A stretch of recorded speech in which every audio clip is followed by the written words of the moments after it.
Buenas noches, estamos transmitiendo para el canal de YouTube Manual del Discapacitado Perfecto. Pedro Miranda desde Oaxaca, Marisol Ruiz desde el Estado de México y Alfredo desde Ciudad de México. Y bueno, conozco a Alfredo por otros amigos a los que he entrevistado, como Carlos Ibarra, Alain Pinzón, Efraín Muro, Juan Pablo Caicero, Aldair Jiménez, y pues es así como ahora estamos con Alfredo. Alfredo, ¿puedes presentarte, decirnos quién eres, dónde vives y qué haces? Claro, sí, un gusto a todos. Soy Alfredo Tlatelpa. Soy de un municipio que se llama San Pablo del Monte, en el estado de Tlaxcala.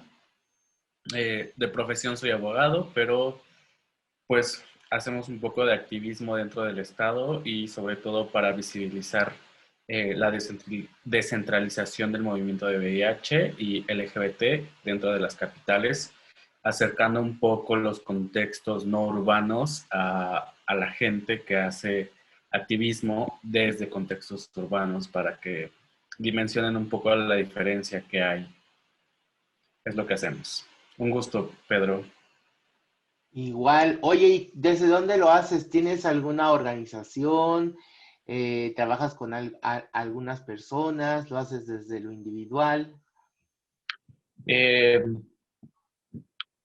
Empecé como líder social, soy nahua de Tlaxcala, de la zona de la Malinche. Desde los 13, 14 años, eh, hacíamos junto con otros amigos que son mayores que yo estaba en la secundaria, la prepa, ellos ya eran universitarios, hacíamos cosas sociales como repartir ropa, juguetes, pláticas en las secundarias, en los bachilleratos. Bueno, yo solo iba a apoyar, pero los veía y de ahí nació. Posteriormente me surge la inquietud de hacer algo por mi comunidad, no tanto a la que pertenezco socialmente, sino a la que pertenezco sexualmente, y es como a través de muchos procesos. Llevamos 2 años trabajando en un colectivo que se llama el Colectivo Experiencias Positivas, con presencia en Puebla y Tlaxcala, y tenemos algunos otros chicos de otros estados, pero principalmente haciendo incidencia política, legislativa y cultural en Puebla y Tlaxcala. Yo soy originario de Tlaxcala, pero hay otros chicos de Puebla.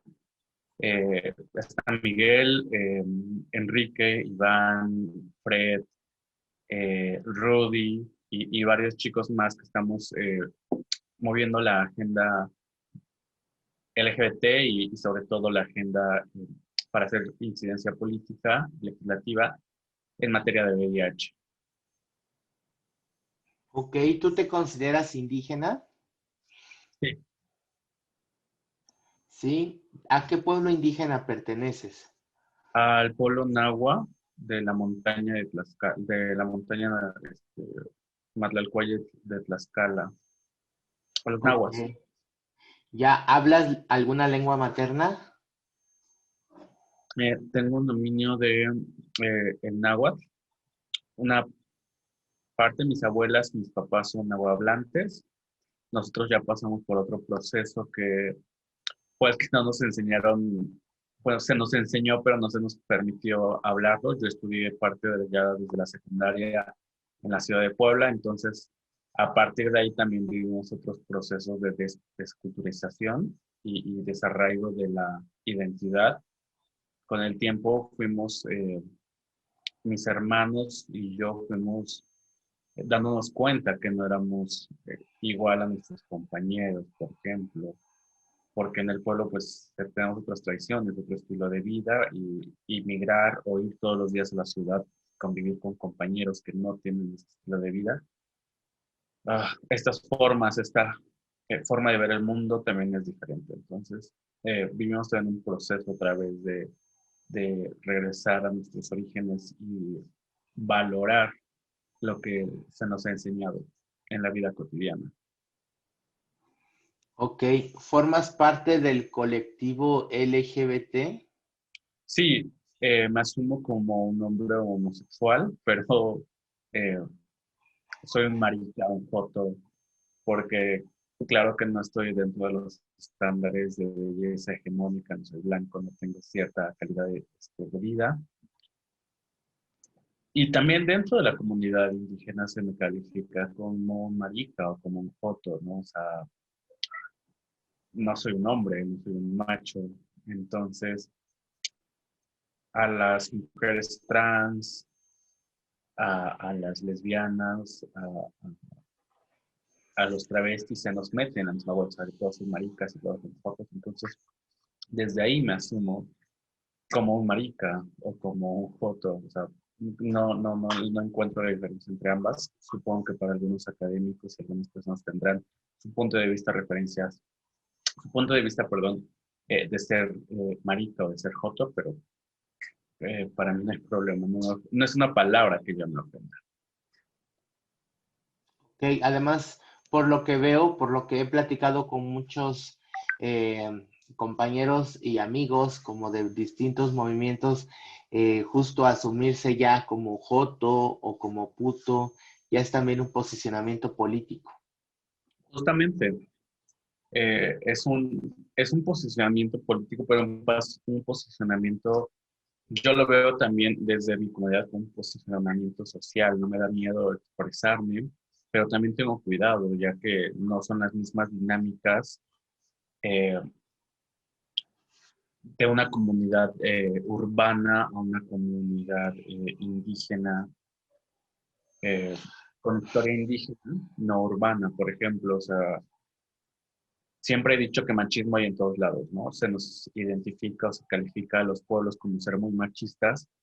Sin embargo, el machismo también existe en las ciudades, existe en las grandes urbes. Creo que el punto que tenemos nosotros en contra son los sistemas de familiaridad que hay en los pueblos. Es decir, las próximas 3 cuadras alrededor de mi casa son familia, por ejemplo, son primos de mi abuelo, son tíos de mi papá, son primos de mi papá, entonces todos son familia, pero aparte de ser una familia extensa que se reconocen hasta los tatarabuelos y los tíos, también los sistemas de compadrazgo. O sea, mi papá tiene muchos compadres, mis abuelos, entonces desde ahí nos reconocen y a veces es como de, vi a tu hijo en tal lugar o vi a tu nieto en tal lugar y estaba con tal persona. Entonces, eso también es un punto que fue en contra con nosotros, que no hay una clandestinidad o incluso no hay dónde esconderse, ¿no? Porque siempre habrá alguien que te esté viendo y que irá con tu familia, con tus conocidos a decir que te vio con tal o cual persona, ¿no? Eso es lo que tenemos nosotros en contra. Más Ok, allá. sí. Oye, ¿y eres VIH positivo? Sí, me diagnosticaron en el 2015. eh, Me diagnosticó un doctor ya grande, entonces por ahí, por ciertas cuestiones, tuve que iniciar tratamiento a finales de 2016. Se me diagnosticó a inicios de 2015 y inicié tratamiento a finales del 2016 y desde ahí ha sido un mar de emociones con los medicamentos y con el diagnóstico. Pero vaya, seguimos haciendo muchas cosas a través de esas experiencias y a través de lo que hemos vivido. Ok, cuando dices que has vivido un mar de emociones por el medicamento o con el medicamento, ¿te refieres a que el medicamento que has tomado, los antirretrovirales que te han recetado, te han causado alguna perturbación emocional o psíquica? De pronto leo que varios medicamentos que en teoría ya no se ocupan en México, como es el Efavirenz, ocasionaban ciertos trastornos emocionales y físicos a nivel cerebral que podían ocasionar pesadillas o delirios de persecución y esas cosas. ¿Tú viviste algo de eso? Sí, Javier, creo que aún algunas personas lo siguen tomando en México, algunas personas lo siguen tomando. Inicié con un esquema, mi primer esquema fue Favirenz y Truvada. El Favirenz tuvo efectos muy fuertes en mí. Yo ya tenía como una depresión no diagnosticada, entonces al iniciar con el Favirenz potencializa esa depresión y la depresión se vuelve distimia. Estuve vaya, en un periodo súper depresivo por mucho, mucho tiempo, que me lleva a un segundo intento de suicidio y a partir de ahí empezamos mi mamá y yo como en un calvario porque las personas con VIH no tenemos acceso a una salud mental. Em, la psiquiatra del hospital, yo me atiendo en IMSS, me manda a una casa de retiro para personas depresivas con problemas mentales. No lo quiero hablar así, no quiero estigmatizar más, pero me manda a una casa de retiro en la que se me niega el acceso justamente por vivir con VIH. Era una casa privada subsidiada por IMSS, pero después de ahí me mandan a Ciudad de México, justamente a un hospital psiquiátrico, se me vuelve a negar el acceso y lo único que nos queda a la psiquiatra y a mi mamá y a mí es esta parte de, pues bueno, no podemos ingresarte a un hospital psiquiátrico porque se te niega la entrada, a pesar de estar bien en tus conteos de CD4, de carga viral permanecer indetectable, físicamente estar saludable, se te niega el acceso. Eh, y pues la única opción que queda es estar 3 meses en un hospital general, ocupando una cama, sin suero, eh, y pues con la supervisión de los doctores, del psicólogo y la psiquiatra y de las enfermeras para que me tomaran mi medicamento durante 3 meses y pudiera estabilizarme.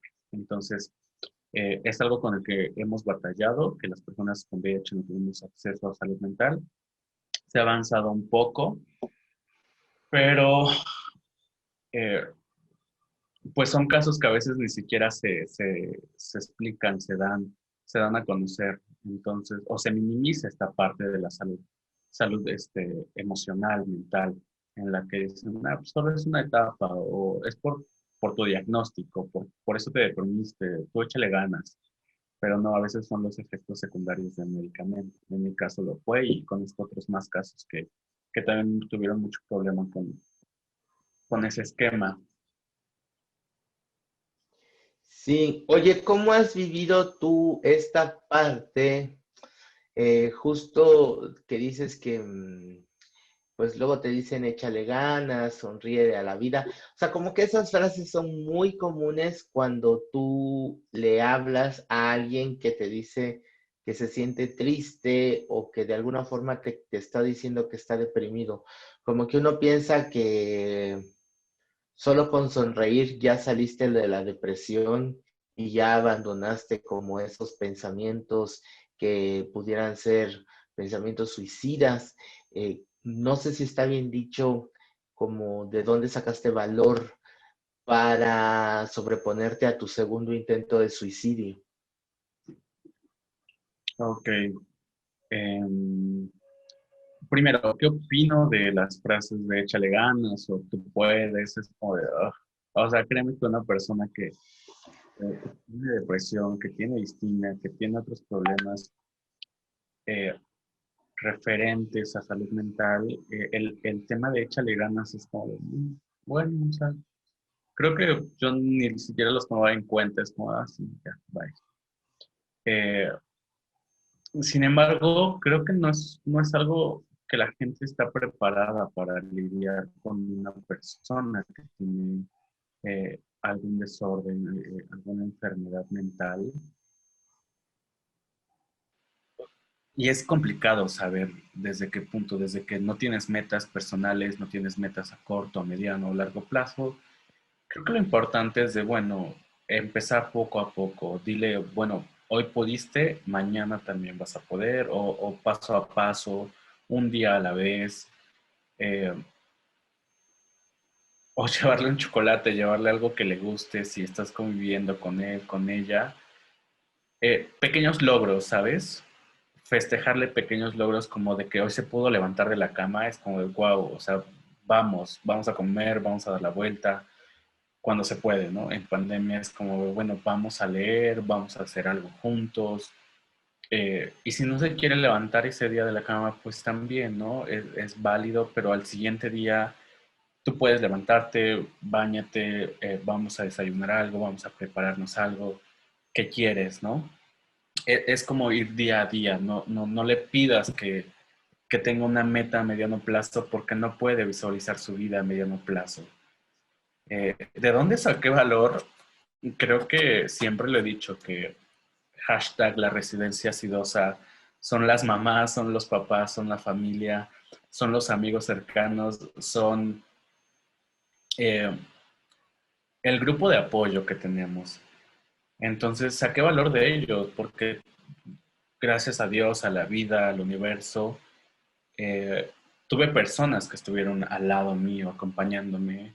Eh, Recuerdo a veces que era muy difícil, que incluso tenía que a veces, porque aparte de la depresión me dio ansiedad, entonces tenía episodios de ansiedad en los que a las 3 de la mañana me iba al cuarto de mi mamá, ya sabes, arrastrando mi colchón, tocándole a mi mamá en la madrugada y sabes que hoy no quiero estar solo, ¿no? Mi mamá, pues pásale adelante, o sea, y ahí me pasaba una semana, 3 días hasta que me regresaba a mi cuarto. O mis amigos siempre estuvieron muy al pendiente de mí, Moisés, Rebeca, o sea, güey, si son las 3 de la mañana y te sientes mal, tú márcame, no importa que sea entre semana. Y el valor se va sacando poco a poco de de esos pequeños logros. Es como, bueno, si hoy pude levantarme, está bien, tal vez mañana pueda. Y si hoy pude hacer algo de comer, tal vez mañana, o sea, mañana puedo. Y así me fui poniendo metas a muy corto plazo, o sea, tal vez el fin de semana voy a salir. O mis amigos vamos el miércoles a tal lugar, vamos. Así justamente empecé a sacar valor y creo que aún no es un tema superado. Eh, la depresión no es algo que se cure o que se vaya de un día para otro. Siempre vamos a tener episodios buenos y episodios malos.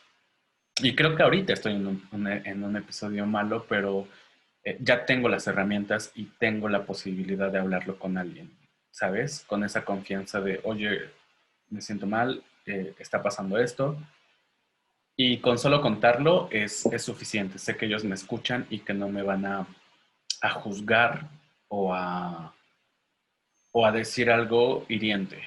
Han aprendido también a acompañarme en este proceso y yo les he acompañado también a ellos. Tiene que ser algo recíproco. Ok.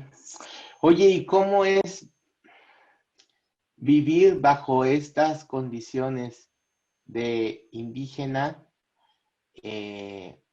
marica, eh, VIH positivo y traer también encima una cuestión de salud mental?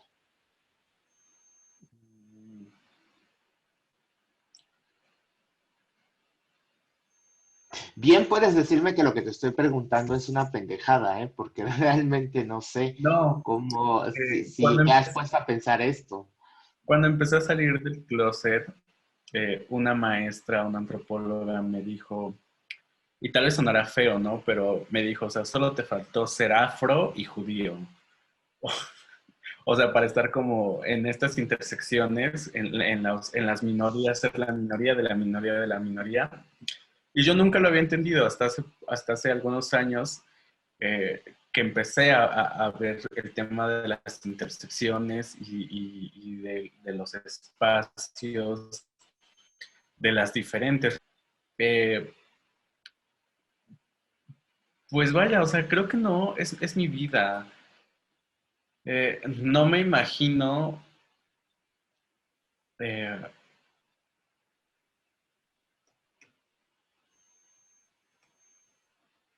no sé, no es algo que pienses todos los días, ¿no? O sea, ay, a nadie le enseñan a ser indígena, o sea, no naces y tus papás te dicen, ay, mi indígena PD, o, o nadie te cuestiona que eres indígena hasta que alguien externo te lo menciona, ¿no? O de, ¿por qué hablas así?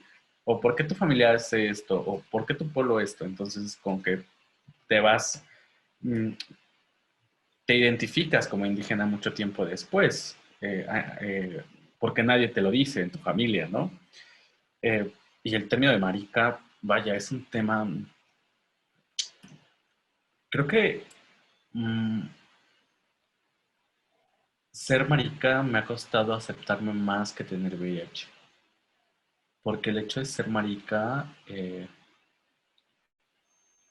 afecta muchos aspectos de mi vida, porque no solo es ser marica para mí, es ser marica de la familia de, ¿sabes?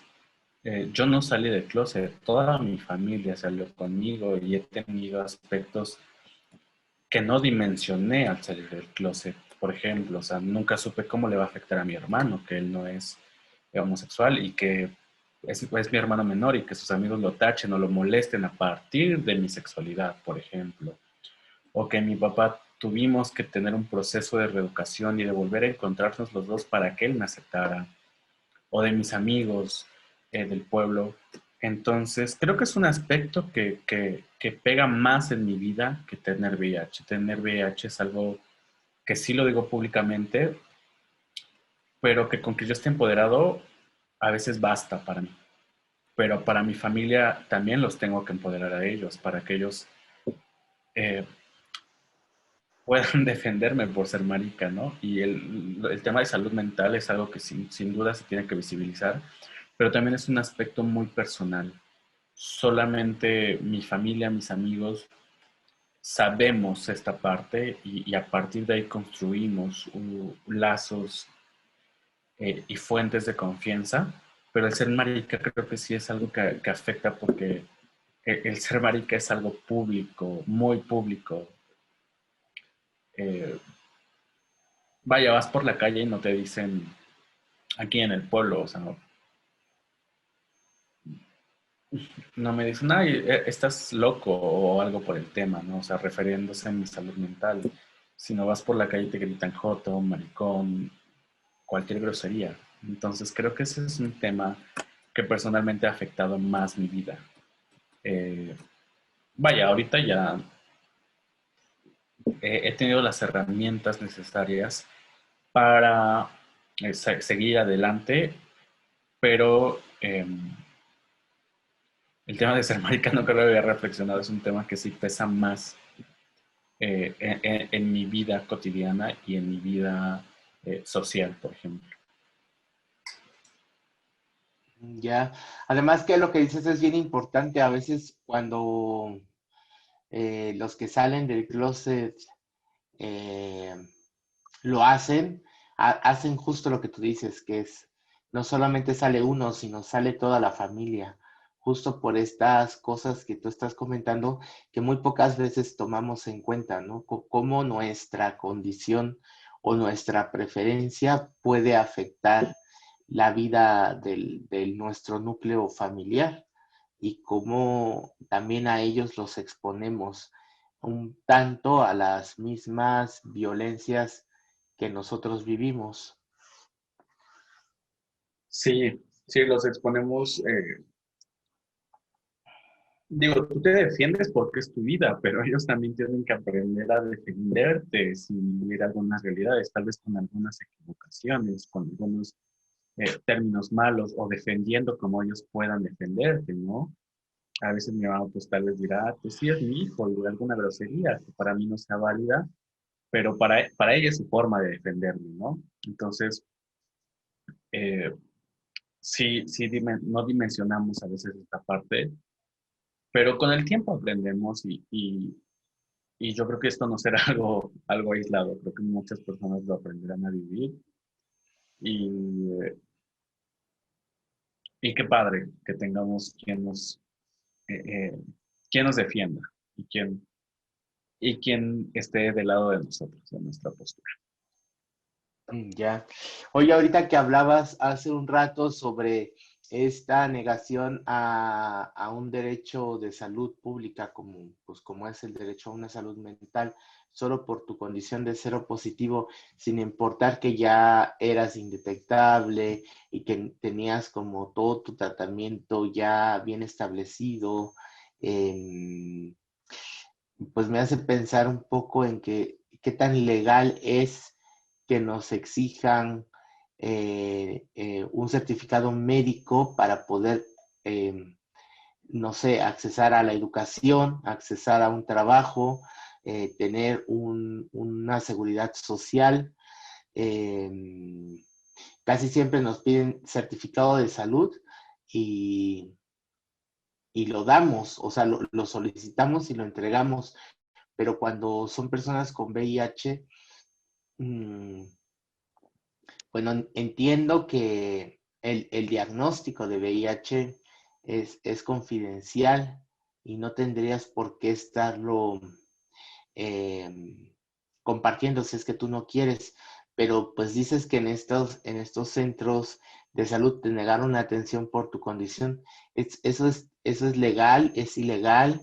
¿Esa voluntad de los hospitales o cómo se regula eso? Eh, en el tema del hospital privado subsidiado por... es un tema de contratos privados. Entonces, yo investigué un poco y en el contrato privado había una cláusula específica que decía que no podía ingresar o ellos se reservaban el derecho eh, de que una persona con VIH entrara al hospital, a la casa de retiro, eh, argumentando el tema de que nos ponen eh, a salvo a nosotros mismos, ¿no? Igual pasó en el tema del psiquiátrico de público. El psiquiatra que me atendió y que me negó el acceso me dio tres posturas. La primera, eres muy joven y por eso no puedes acceder al hospital psiquiátrico. La segunda es, no queremos que se te estigmatice muy joven y que esto quede en tu registro. Y yo como de, bueno. Y la tercera, el tema de no es por nosotros, es por ti. Y a pesar de que físicamente estaba bien, en los dos hospitales se me dijo, hay enfermos terminales dentro de los hospitales y es por eso que no queremos ponerte en riesgo. Eh, Argumentando que podría tener o una coinfección o agarrar alguna infección o alguna otra enfermedad, porque dentro del hospital había enfermos terminales. Y es esa idea de que se nos vende de es por tu bien. Creo que sí hay que poner la vista y comenzar a regular esos temas. Y empezar a ver qué es lo que están poniendo o qué es lo que están haciendo los tomadores de decisiones dentro de los hospitales. Eh, y que aún es información de hace muchos años, ¿no? O sea, que piensan que tal vez con un tratamiento vamos igual a morir en 5 o 6 años o, o que a la primera gripa nos vamos a poner muy mal. Entonces, creo que aún es que hay mucha desinformación incluso dentro de los médicos que no son especialistas en VIH o que no tienen eh, cierta cercanía con el tema. Es decir, los infectólogos, los internistas, los psiquiatras, los psicólogos, los trabajadores sociales a veces tienen mucha cercanía con nosotros. Sin embargo, algunos otros psiquiatras no, algunos, no sé, otras especialidades. Creo que ese también es un tema que hay que ver dentro de los médicos, que aún hay mucha desinformación respecto al tema. Pues mucha desinformación y que todavía, lamentablemente, la medicina se basa pues casi como en curandería o hasta, no sé, algo todavía más como retrasado, no porque la curandería esté mal, muchas veces los curanderos o los médicos tradicionales son más efectivos que los médicos de universidad, pero justo lo que dices me pone a pensar que seguimos llevando en las enfermedades humanas el estigma y también este discurso médico de, pues sí, de es tu culpa, o sea, si tuvieras solo depresión, podrías accesar, pero como eres depresivo y seropositivo, entonces no. y es por tu bien, también ese tipo de palabras de es por tu bien que no entras aquí, van calando más la autoestima y también van abonando más hacia la depresión. Sí, justamente también va a abonar al tema de la depresión y de, vaya, no poder encajar en ningún lado. Ahorita, gracias a muchas personas, a un movimiento histórico, hay grupos de apoyo en muchos estados, hay grupos de apoyo nacionales, Alain, que prácticamente en todo el país se conoce su nombre, el colectivo lo conocen y otras personalidades más. Gracias a ellos, a Inspira, que también creo que tiene sedes en otros estados y que se conoce su trabajo y a muchas organizaciones locales, a veces estamos a un clic, a un like, a un retweet de distancia de poder tener un grupo de apoyo o una ayuda, cosa que antes no había. Digo, yo me acuerdo hace 5 años, cuando me diagnosticaron, ya van a ser 6, en mayo hacen 6 años que me diagnosticaron, pues no sabía de ningún grupo de apoyo, no sabía de a quién pedir la ayuda, no sabía de ningún otro tema y más porque todos estaban en Ciudad de México y la mayoría sigue estando en Ciudad de México. Eh, pero ya han volteado a los estados a ver qué está pasando. Entonces, estamos ya muy cerca de saber a quién pedir apoyo, a quién pedir la orientación. Y estos grupos de pares, estas personas que se dedican a apoyar a las personas con VIH, estamos cada vez más cerca. Me agrada que toques el tema eh, de los médicos tradicionales, de la medicina tradicional, porque es un tema que tampoco se habla y de lo cual nunca he hablado. ¿Cómo es que el diagnóstico de VIH y el tratamiento antirretroviral a quienes vivimos en comunidades indígenas o quienes podemos acceder a medicina tradicional nos ha alejado de esa medicina tradicional? En este caso, cuando yo empiezo a tomar tratamientos, se me dicen, una, no puedes tomar ajo, ni toronja, ni hierba de San Juan. Cuando empiezo con el tema de salud mental, sobre todo con depresión, la medicina tradicional y la hierba de San Juan es un tema que también te dicen como, bueno, es un tratamiento alternativo para la depresión, pero que te dicen, la hierba de San Juan anula los avances que tengas con los ARVs. Entonces, ¿qué pasa?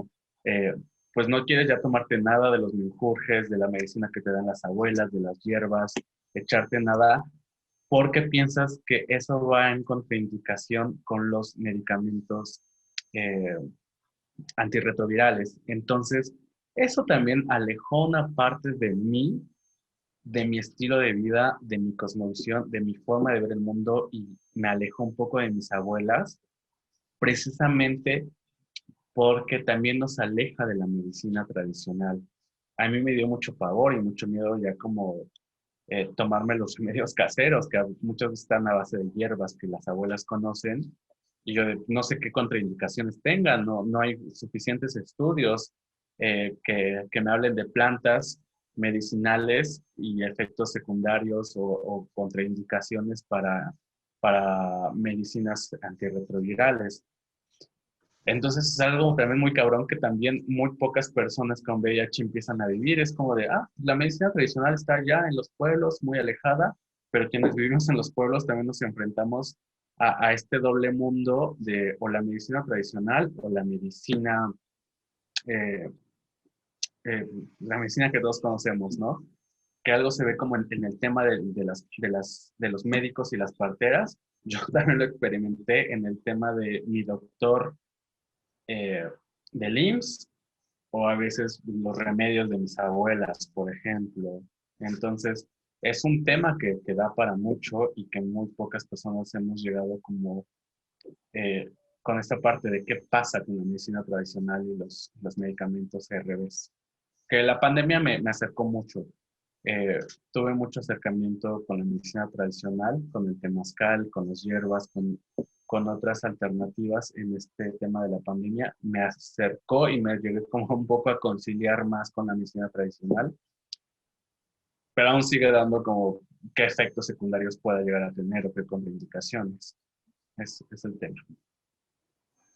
Ok, pero entonces a nivel mundial no sabes tú de algún estudio científico que pueda hablar un poco sobre la ingesta de tratamientos antirretrovirales y lo que sucede si estás bajo tratamiento eh, de medicina tradicional. Hasta ahorita lo desconozco. También sabes qué pasa, que a veces muchas de las hierbas, dependiendo la región o incluso dependiendo la nación indígena, se nombran de manera diferente. Y científicamente es otro nombre. Entonces, me ha tocado pares aquí en Tlaxcala que vienen de Veracruz, de otros estados, y me dicen, oye, ¿puedes ayudarme a conseguir tal hierba? Ella así como de, bueno, ¿cómo se llama? Tal. Y yo la pregunto, la busco aquí y no la conozco, no la conocen. Entonces es como de, me mandan foto, yo, es tal hierba, tiene otro nombre. Entonces, como no es un nombre estándar ni una medida estandarizada, también creo que es difícil el estudio eh, de esos casos, el estudio de saber qué contraindicaciones puede llegar a tener. Te lo vuelvo a mencionar, hasta ahorita no desconozco si existe algún estudio que hable de las interacciones de medicina tradicional con ARVs. Ya.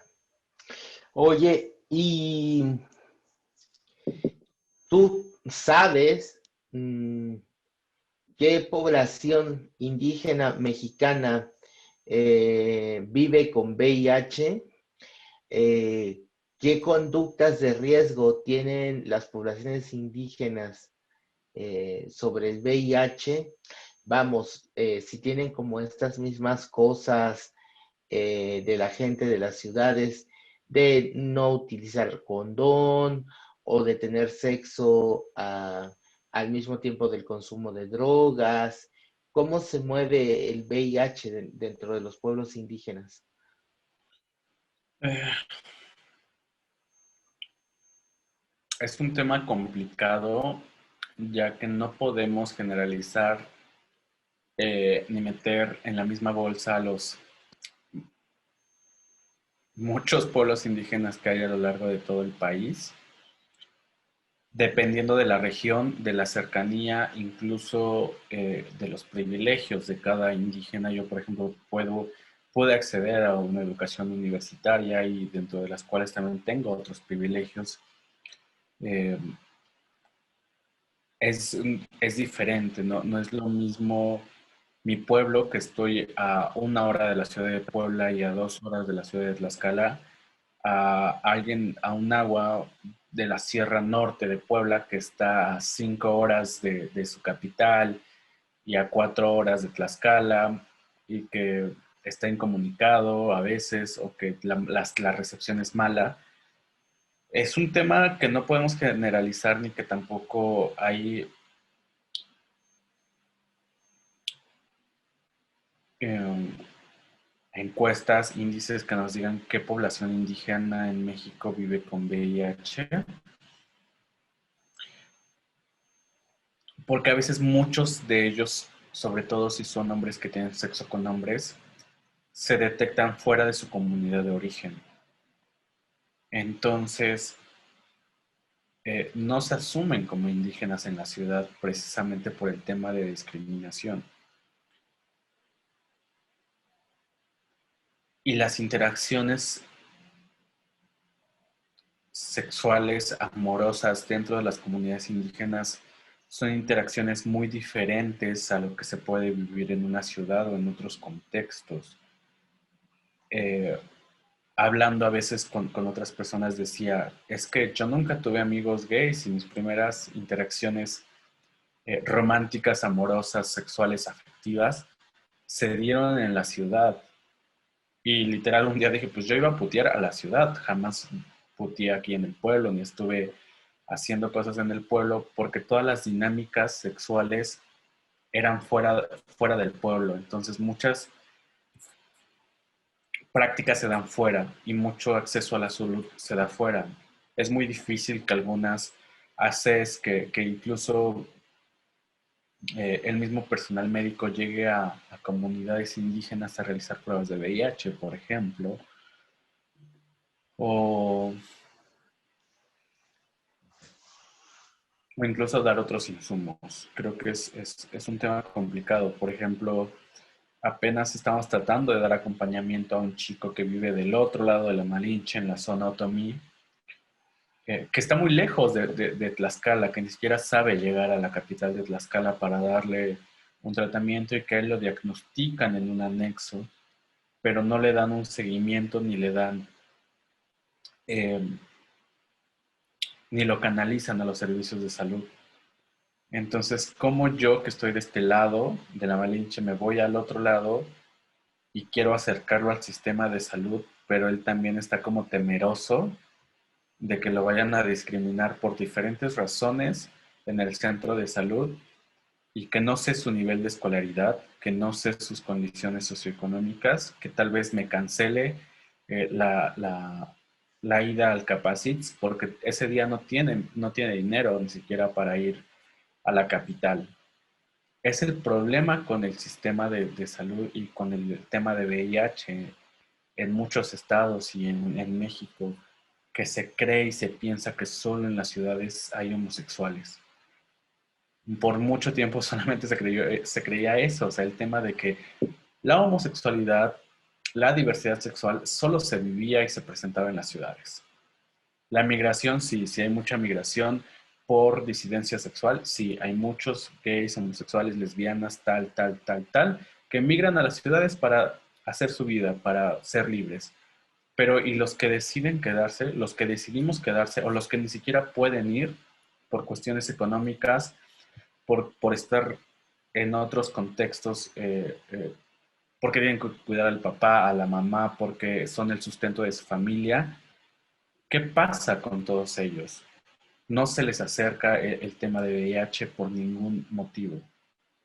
No, es muy diferente encontrar un capacete fuera de las capitales.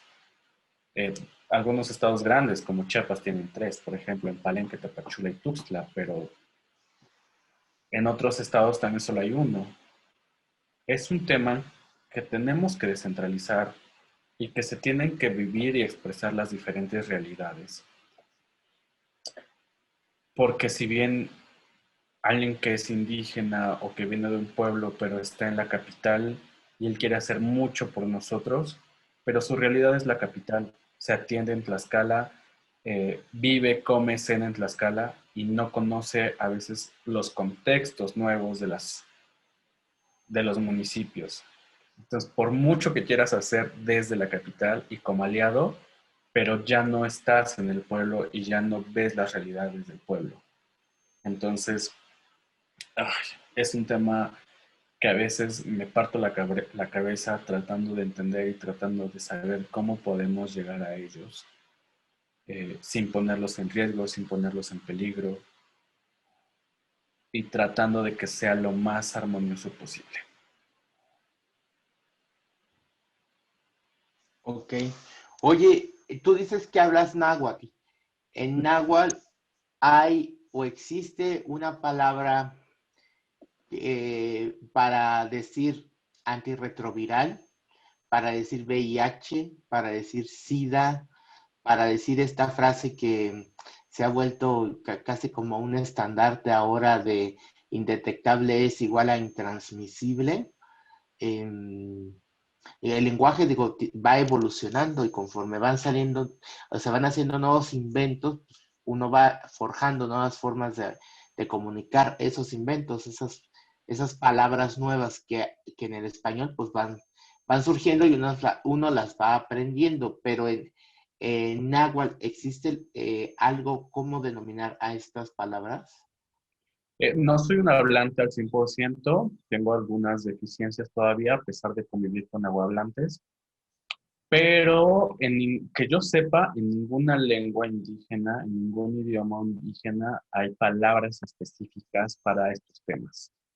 Hace años, un amigo maya me contactó y me decía, oye, ayúdame a entender qué es el VIH o cuál es el proceso del virus en el cuerpo, porque una traducción literal no va a haber. En ningún idioma va a haber una traducción literal y alguien que es monolingüe de una lengua indígena no te va a entender qué es SIDA, no te va a entender qué es VIH o qué es un antirretroviral. Le tienes que explicar a través de otras palabras para que ellos entiendan qué es el VIH y qué es un antirretroviral, porque está descontextualizado. No existía y no existe en sus espacios, no es algo de lo que se hable cotidianamente. Entonces, no las hay, que yo sepa, en ningún idioma indígena. Tiene que haber otro tipo de traducciones tratando de acercar o explicándole que es una enfermedad, eh, que debilita las defensas. Vaya, los que son, quienes son traductores indígenas a veces se ven muy complicados en traducir esos temas y hacerles entender a las mujeres y a las personas eh, este tema. Lo digo sobre todo en las mujeres porque a veces eh, cuando son embarazos explicarles que tienen que hacerse una prueba de VIH también es como de a ver, como ¿por qué? ¿Para qué? Entonces muchas compañeras me han contactado de, oye, ayúdame a explicar este tema. Sí, esto. Ok, ya. Y bueno, tú dices que estudiaste leyes Así es. y todo lo anterior, cuando lo mezclas con las leyes, con el estudio de las leyes, ¿hacia dónde te lleva? No sé, haces posicionamientos políticos de manera pública a través de redes sociales, estás gestionando implementación, no sé, de algún reglamento en tu municipio, estás intentando que se aprueben nuevas leyes, tienes como una vida activa dentro de la política local o regional para visibilizar estas intersecciones, aunque esa palabra no me guste, de, de ser marica, de ser positivo, de ser indígena, del que no hay un servicio médico que pueda explicar bien qué cosa o qué sucede entre un antirretroviral y la medicina tradicional, o que no existe un vocabulario para poder explicar específicamente al pueblo al que perteneces todos los conceptos y todas las palabras que giran en torno al tema del VIH. Eh, Creo que lo que estudié mm, me ha apoyado y me ha ayudado mucho, sobre todo a los diálogos con los tomadores de decisiones y a entender un poco de cómo se hacen las leyes y cómo se hacen las políticas públicas para tratar de entender a veces cuáles son los procesos. Es creo que lo que más me ha ayudado, porque sí participo un poco dentro de la política en la comunidad, incluso he estado presente en algunas asambleas comunitarias que ya son más de corte religioso que de corte político, pero en la comunidad la religión y la política no están separadas al 100%. Eh, y este tema de posicionarlo dentro del municipio es algo en lo que estoy empezando. Y por qué empezando y por qué muchas personas me han dicho, ¿por qué no empezaste en el municipio y te fuiste al estatal y al nacional? Y le digo, no, porque ahora tengo un grupo de apoyo y personas que saben de mi trabajo.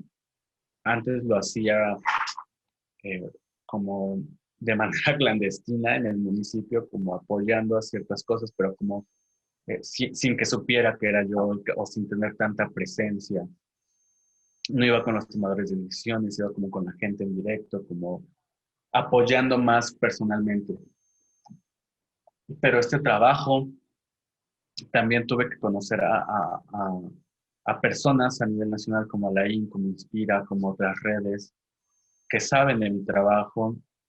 Y en el Estado también tengo muchos aliados en el Estado, muchos otros activistas, amigos activistas. Y dije, ahora sí puedo hacerlo públicamente en el municipio, porque si algo llega a pasarme, si hay, eh, esperemos que no, si algo se me llega a señalar por algo o por alguna acción que para la comunidad esté mal vista por el tema de la diversidad sexual, sé que tengo a alguien que me respalde y sé que va a haber alguien que va a levantar la voz por mí si yo ya no la puedo levantar, en este caso a nivel estatal y a nivel nacional. Se conoce mi trabajo, muchos, muy pocos conocen el trabajo, pero sé que están ahí. Entonces, a partir de que yo ya me siento protegido y respaldado por ellos, es como, bueno, ya vamos a comenzar a hacerlo público en el municipio. Ya hoy por hoy, créeme que tengo toda la disposición de hablar con el presidente municipal, con los regidores, para ver cómo está el tema de salud pública dentro del municipio, en el tema de diversidad sexual, tal vez checar otros temas con los diputados que pertenecen a nuestro distrito, hablar con otros líderes comunitarios y líderes sociales dentro del tema para hacer equipo, pero ya tengo las herramientas y ya tengo el empoderamiento y el respaldo de hacerme más visible en este tema.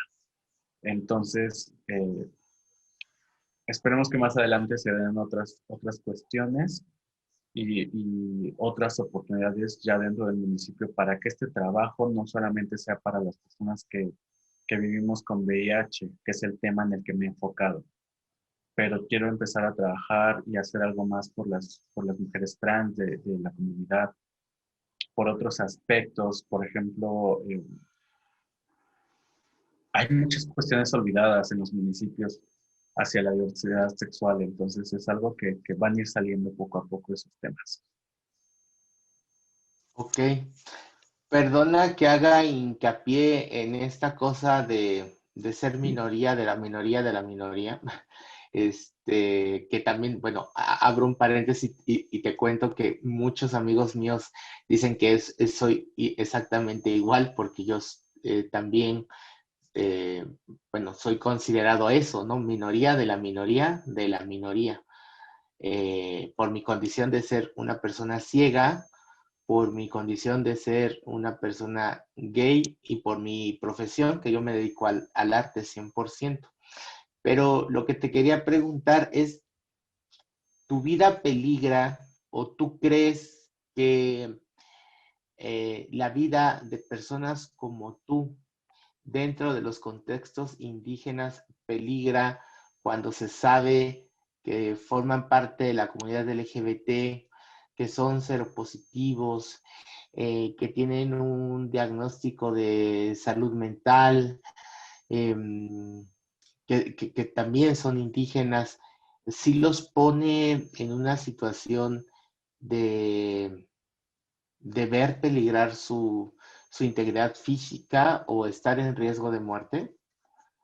Claro, eh, te vuelvo a repetir, no soy alguien como tan visible que mi trabajo se conozca, o sea, muy grande dentro de la comunidad. Eh, Vivo en un contexto donde también hay trata, los famosísimos padrotes de Tlaxcala.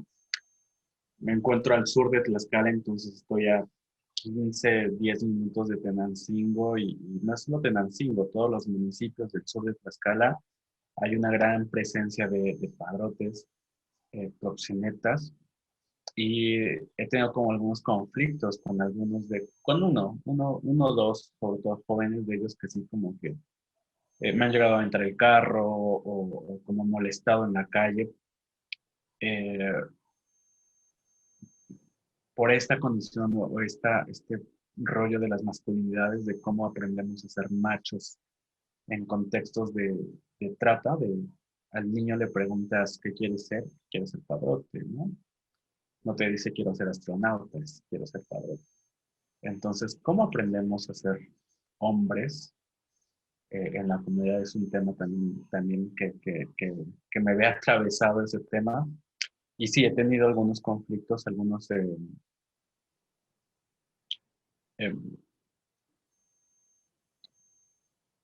algunos roces con uno de ellos, con dos sobre todo, pero que ya en su momento alguien le puso un alto y ha guardado ya su distancia conmigo. Pero también no es un tema que sale de mi cabeza, así que en algún momento tal vez alguien más me vaya a poner en la mira. O hace justamente unas semanas hablaba con unas chicas trans de aquí de la comunidad y alguna vez yo también lo dije, o sea, sé que las grandes personalidades, los grandes personajes LGBT del municipio, específicamente de este, han muerto con una piedra encima, ¿no? O sea, hay personajes importantes dentro de la cultura local LGBT que todos han muerto de una forma muy violenta, olvidados. Y esta chica decía, es que ese es nuestro destino, y ya lo sabemos. Ya sabemos que alguien un día nos va a, a echar una piedra en la cabeza y es como vamos a terminar. Y a un amigo que no era de aquí le sorprendió mucho esta parte de cómo es que tenemos tan normalizado esa violencia y esta parte de, pues vamos a terminar así y es nuestro destino.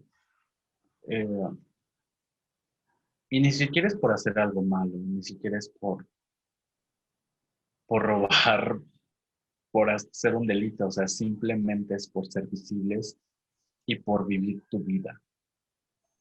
Y alguna vez decía, es que muchos de esos transfeminicidios, de esos crímenes de odio, ni siquiera están contabilizados dentro de las estadísticas nacionales.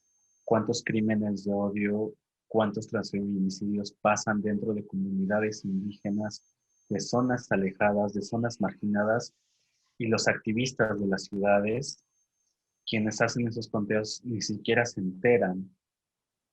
Hay rumores incluso aquí de que una chica fue atacada por su propia familia.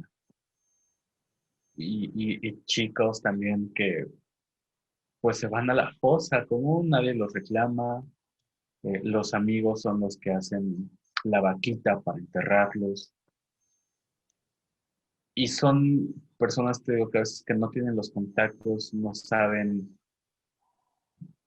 de estas cosas, desde falleció y ya, ¿a quién le decimos? ¿A quién le reportamos?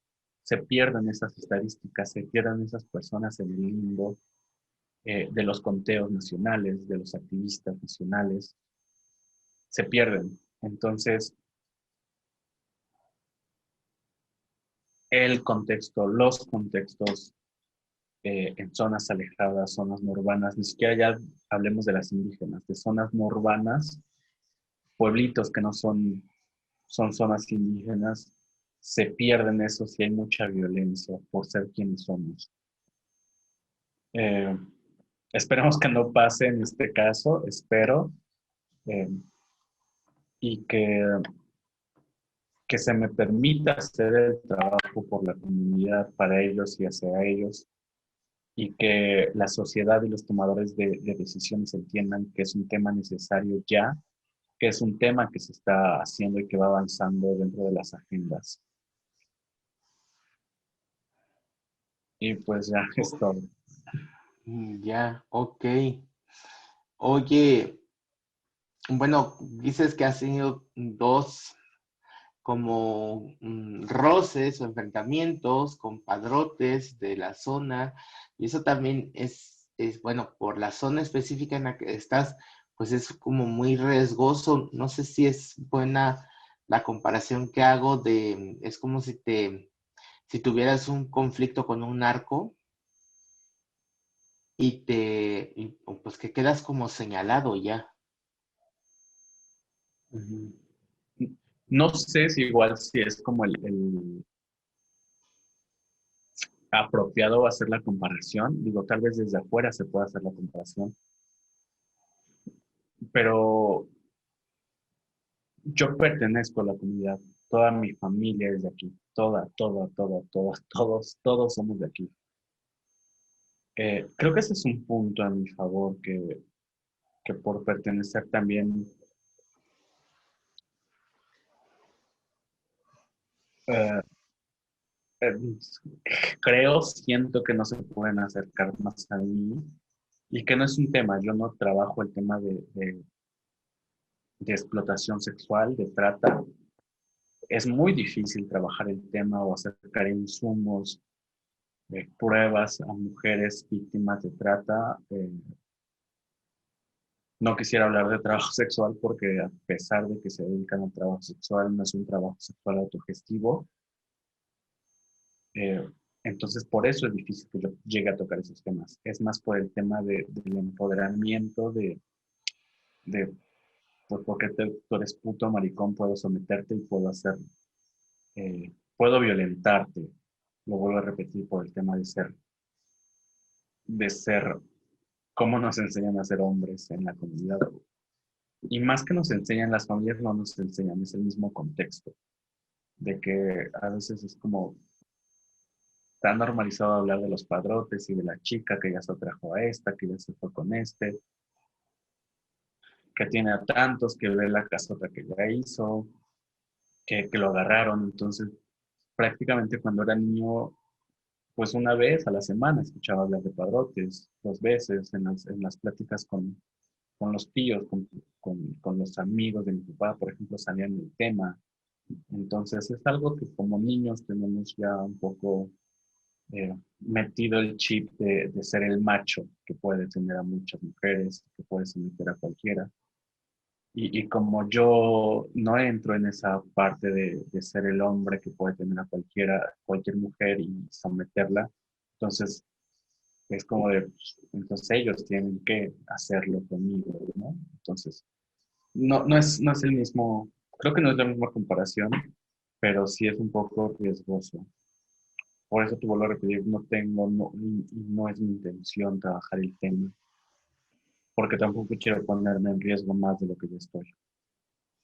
Para mí fue un choque muy fuerte cuando conocí a las primeras personas que se dedicaban al trabajo sexual autogestivo, porque dentro de mi cabeza y de mi imaginario el trabajo sexual autogestivo no existía. Es como, ¿cómo? Tú vas a trabajar solita por tu cuenta y no le das el dinero a nadie.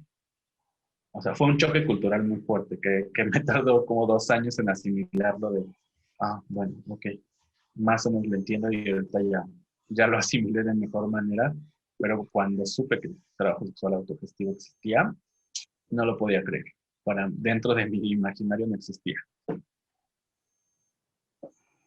Ok. Oye, y para ya ir cerrando, ahorita tienes algún proyecto.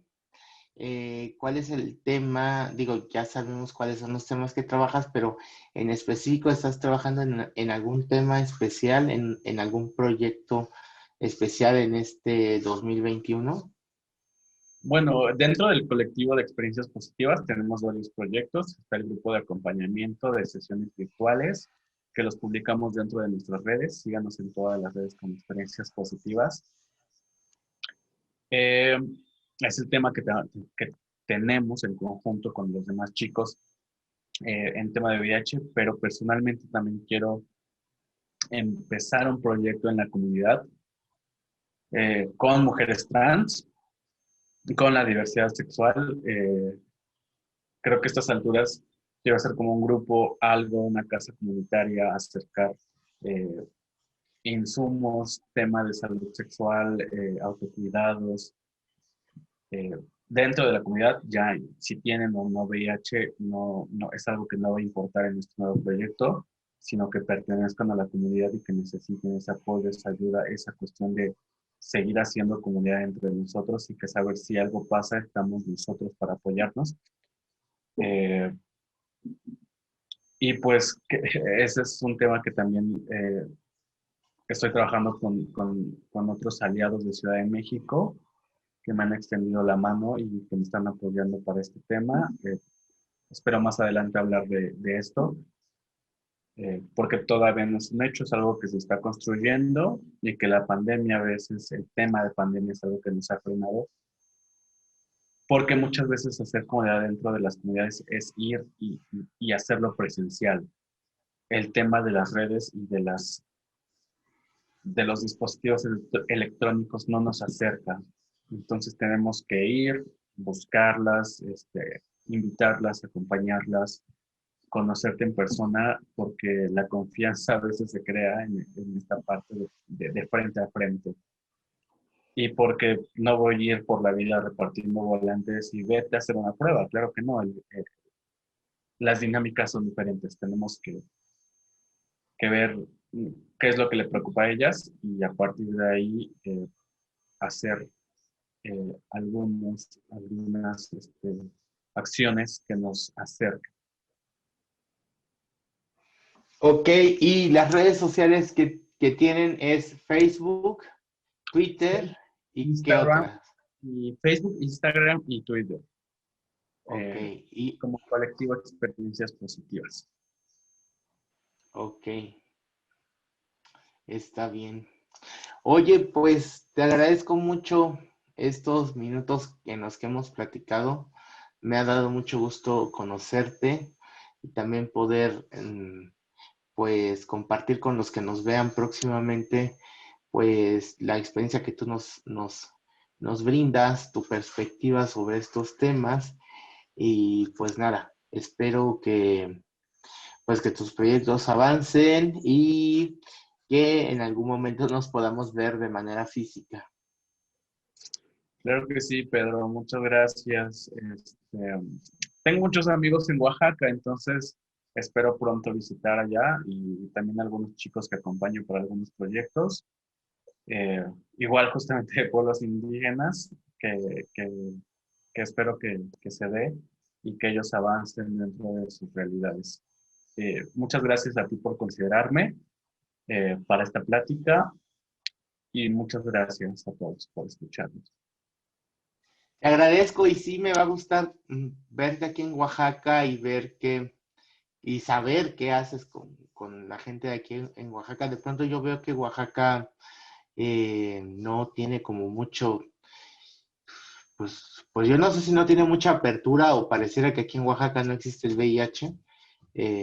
Yo llevo, a ver, yo llevo desde el 2017 quizás buscando información sobre VIH dentro de Oaxaca y no la he encontrado. Todo lo que he encontrado ha sido en Ciudad de México y en este último mes, pues ya en Aguascalientes, en Hidalgo, contigo, pero pues tristemente en Oaxaca no veo yo que haya como una, pues sí, como un grupo, como una resistencia, sobre todo en temas de desabasto. Sí, sí, tal vez los hay, pero desde esta parte de porque está bonito, porque está guapo, por eso lo seguimos. Entonces, quienes somos morenos, quienes somos de otras realidades, pues no se nos voltea a ver el trabajo.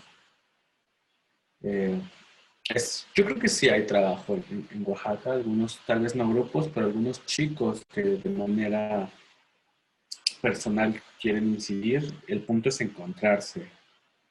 Eh, eh, encontrarse para hacer algo, porque muchas veces estamos solos y no sabemos cómo contactar o cómo acercarnos a alguien que quiera hacer algo más. Ese es el punto. Ya, pues ojalá los encuentre en estos meses también para platicar con ellos y conocer sus experiencias.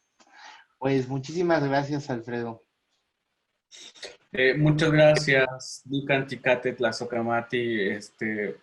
Aquí estamos, gracias. Ok, te agradezco mucho. Manual del discapacitado perfecto. Dirección, Pedro Miranda. Asistente de dirección, Marisol Ruiz. Diseño y animación, Andrés Milán Lara. Edición por Emanuel Ruiz Cernas. Canal de YouTube, Manual del discapacitado perfecto. Enero 2021.